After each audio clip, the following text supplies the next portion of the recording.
E aí pessoal, tudo bem? Nesse vídeo aqui eu vou falar sobre o cálculo do preço médio quando você adquire mais ações de uma empresa que você já possui ações em carteira.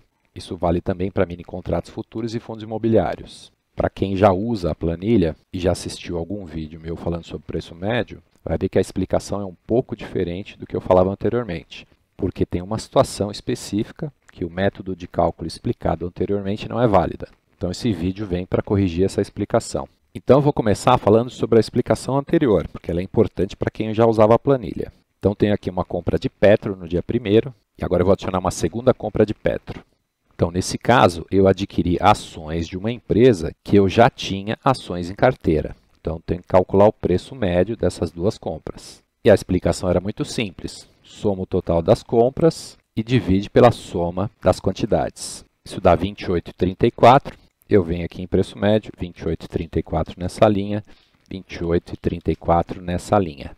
Eu vou mudar a cor da fonte aqui, vou colocar um azul para identificar que esses valores não são mais fórmula, e sim um valor que eu calculei manualmente e sobrescrevi a fórmula. Se você olhar aqui na linha de baixo, você vai ver que tem uma fórmula nessa coluna. E agora eu vou mostrar onde o problema ocorria. Então vou finalizar essa compra aqui no dia 3/1. Então, eu vendi essas 100 ações e eu tenho ainda 200 em carteira. E aí eu faço uma nova compra de Petro. Então, eu adquiri 300 ações de uma empresa que eu já tenho ações em carteira, que são essas 200. Essas 100 eu já vendi, mas eu ainda tenho 200. Então, eu tenho que calcular o preço médio para essas duas linhas. E aí, se eu pegar o total da compra e dividir pelo total da quantidade, aí sim eu vou estar calculando um preço médio errado. Isso porque esse preço médio já foi calculado. Se eu pegar esse 28,34, multiplicar pela quantidade aqui, 200 ações, está dando 5.668, que deveria ser o meu total da compra, mas o meu total da compra é 6.001. Então, quando eu faço esse cálculo na mão, é como se eu tivesse alterado o total da compra. E esse total da compra alterado que tem que ser usado no cálculo do preço médio com essa outra compra. Então, eu não posso somar esse valor. Eu tenho que calcular o total da compra teórico e aí somar com esse valor. Então, eu pegaria 28,34 vezes 200 ações e o total eu somo com 10.501 e aí sim divido pela soma das quantidades. Então, está dando 32.338. Aí eu venho aqui, 32.338, embaixo idem. E esse valor agora ele não é mais uma fórmula, eu inseri manualmente. Então, eu pinto de azul também para identificar de que eu sobrescrevi a fórmula nessa linha, assim como eu fiz com a primeira e com a segunda. Vamos adicionar mais uma compra para fechar a linha de raciocínio aqui. Então, eu comprei 400 ações de uma empresa que eu já tinha ações em carteira, essas duas linhas. Então, eu tinha 500, agora comprei mais 400, tenho 900 ações. Então, eu tenho que usar essas três linhas para calcular o preço médio. Então, aqui, como o meu preço médio já foi calculado manualmente aqui, não posso usar o total da compra, eu tenho que pegar esse valor e multiplicar pela quantidade. Então, vou anotar aqui para efeitos didáticos. Agora, eu vou pegar esse valor e multiplicar por essa quantidade. Então, 32,34 vezes 300 dá 9.702. Esse valor eu não mexi, ele ainda tem fórmula. Então, poderia pegar esse total, colocar aqui para somar todo mundo. Está aqui 30.171 e eu divido pela soma das quantidades, por 900 ações. E vai me dar 33,523333. E o valor que eu encontrei, eu vou lançar aqui nessas três linhas. Então, 33,523333. E copio para as demais linhas. O problema, no meu entender, de você fazer o cálculo dessa forma, é que você tem que ficar vendo se essa linha já teve preço médio calculado manualmente ou não. Então, se já teve, você vai pegar esse valor e multiplicar pela quantidade. Se não teve, você pode pegar o total da compra. E ainda pior para índice dólar, que o total da compra, no caso do dólar, é o preço de compra vezes 10. No caso do índice, é o preço de compra dividido por 5. Então, fica mais complexo ainda a conta. Então, eu vou sugerir uma forma de efetuar o cálculo que você pode fazer para qualquer situação. Então, vamos recomeçar. Então, tem aqui duas compras. Então, adquiri 200 ações de Petro e já tinha 100 em carteira. Então, vou usar essas duas linhas para calcular o preço médio de Petro. E eu vou colocar a conta aqui. Então, meu cálculo vai ser esse preço médio, 25,01, vezes essa quantidade, dá 100. Vou anotar aqui temporariamente o valor. Pode ver que ele bate com esse valor, porque esse valor ainda não foi alterado. Pego agora esse preço médio, multiplico por essa quantidade. Está dando 6.002. Vou colocar aqui. Pode ver que deu R$1 de diferença, é por causa do arredondamento que eu fiz aqui. Porque esse valor, na verdade, não é 30,01. 30,01 é o que eu estou vendo. Se eu adicionar mais casas, você vai ver que ele é 30,005. Mas tudo bem, já falo sobre essa diferença. Então, agora eu pego essa soma, 8.503, e divido pela soma das quantidades, por 300. E o valor que eu encontrar, eu coloco nessas duas linhas. Então, 28,343333 aqui e na linha de baixo também. Como eu sobrescrevi a fórmula nessas duas linhas, pinto de azul para eu saber que isso aqui é um preço médio calculado manualmente. Então, fazendo assim, eu vou utilizar sempre o mesmo critério, preço de compra vezes quantidade, mais preço de compra vezes quantidade, e o total divide pela soma das quantidades. Vamos continuar aqui. Então, vamos imaginar que eu vendi isso aqui, e depois eu comprei mais ações no dia 4/1. Então, agora eu comprei 300 ações, e eu já tinha Petro em carteira, 200. Essa aqui já vendi, cai fora do cálculo. Então, tem que calcular o preço médio para essas duas linhas. Então, se eu vou usar sempre o preço médio vezes a quantidade mais o preço médio vezes a quantidade, não importa agora para mim se esse valor aqui é o automático da planilha ou se foi o calculado manualmente por mim. Então, não preciso me preocupar mais com isso. Então, agora o cálculo é 28,34 vezes 200 ações. E aqui eu vou anotar o valor. E aqui 35 vezes 300 ações, 10.500. Que deveria estar batendo com esse valor, só não está batendo por causa do arredondamento aqui duas casas. Esse total, 16.168, divido pela soma das quantidades, por 500 ações. E o valor encontrado substituo nessas duas linhas aqui. E agora pinto de azul essa linha. Então, acho que essa é a forma que você tem menos chance de cometer um erro nesse cálculo.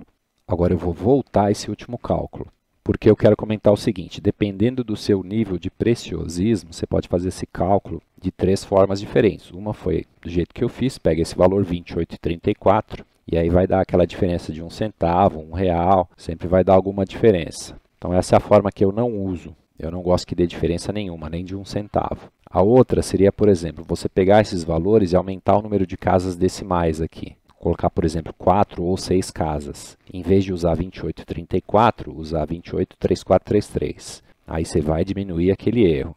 E a terceira, que é a que eu gosto de usar todas as casas decimais do número. E para isso eu tenho que usar o próprio Excel para fazer a conta. Então eu pego um campo qualquer aqui em branco, com fundo branco, e vou digitar a fórmula aqui. Então vem aqui igual, N13 é o que eu quero, vezes a quantidade, Enter. Já achei um total. Aqui agora eu quero o N14 vezes a quantidade, achei o outro total.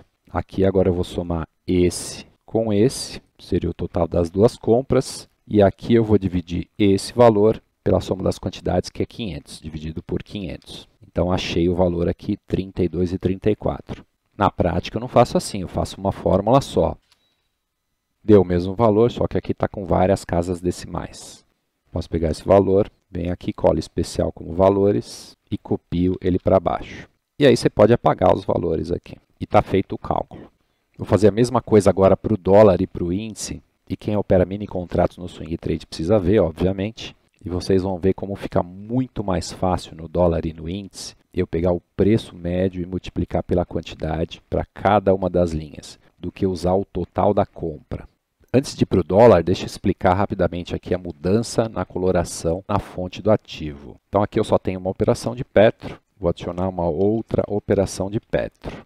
Então na hora que eu adicionei o ativo, a planilha já fez a verificação. Se eu tiver pelo menos duas linhas desse ativo aqui na planilha, de operações que não foram finalizadas, ela altera a fonte do ativo para vermelho. Então, vermelho significa que tem pelo menos duas linhas de Petro aqui na planilha que eu preciso utilizar para calcular o preço médio. Porém, eu posso ter 3, 4, 5. Você pode ter várias linhas que estão escondidas na tabela, que você não está vendo. Então, tem que ficar atento a isso. Nesse exemplo que eu estou usando aqui, eu sei que só tem duas. Por quê? Porque antes de eu inserir Petro 4 aqui, essa Petro 4 estava pintada de preto. Se eu tivesse mais de duas linhas de Petro 4 com operações abertas na planilha, esse Petro 4 já estaria com a fonte vermelha.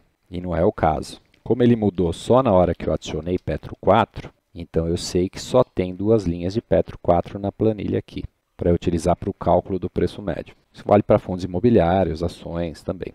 Então vamos pegar agora o exemplo do dólar. Os mini contratos são ainda mais complicados de você utilizar o total da compra no cálculo do preço médio. Porque o total da compra aqui, na verdade, ele é a quantidade vezes preço de compra, vezes 10 mais custo. Então você teria que fazer uma conta extra aqui se utilizasse o total da compra. A mesma coisa vale para o índice, só que o índice não é vezes 10. O índice é quantidade vezes preço de compra dividido por 5 mais custos. Então, acho que realmente não vale a pena utilizar total da compra. Melhor sempre pegar preço médio vezes quantidade, mais preço médio vezes quantidade e dividir pela quantidade de contratos. Então, vamos fazer para cada uma das linhas. Aqui eu vou pegar preço médio dessa linha vezes quantidade, é igual a 5.425,60. A linha de baixo, vou pegar preço médio vezes quantidade, igual. Vou agora somar esse com esse, e esse resultado eu vou dividir pela quantidade de contratos, no caso 3, e esse aqui é o novo preço médio calculado. Então, pego esse valor, Ctrl C, colar especial como valores. Agora eu copio esse valor e colo aqui embaixo. Como eu estou colando na mesma coluna, não preciso colar especial como valores. Para o índice vai ser a mesma coisa, desde que eu utilize o preço médio e a quantidade no cálculo. Então, vamos calcular aqui para a primeira linha, igual preço médio de compra vezes a quantidade é 1, então vai ser o mesmo valor. E para a segunda linha, preço médio de compra vezes a quantidade. E agora vamos somar os dois. Esse valor mais o de baixo. Deu 255,325, então vou pegar esse valor, 255,325, dividir por 3, que é a quantidade total de contratos. Então achei esse valor, Ctrl C, clica aqui com o direito, colar especial com valores. Observa o seguinte, na hora que você fez isso, esse valor mudou, então não posso pegar esse valor e colar aqui. Eu tenho que pegar esse mesmo valor aqui, aí copio esse aqui para baixo. E aí está finalizado o cálculo. Então é isso por enquanto, um abraço, até o próximo vídeo.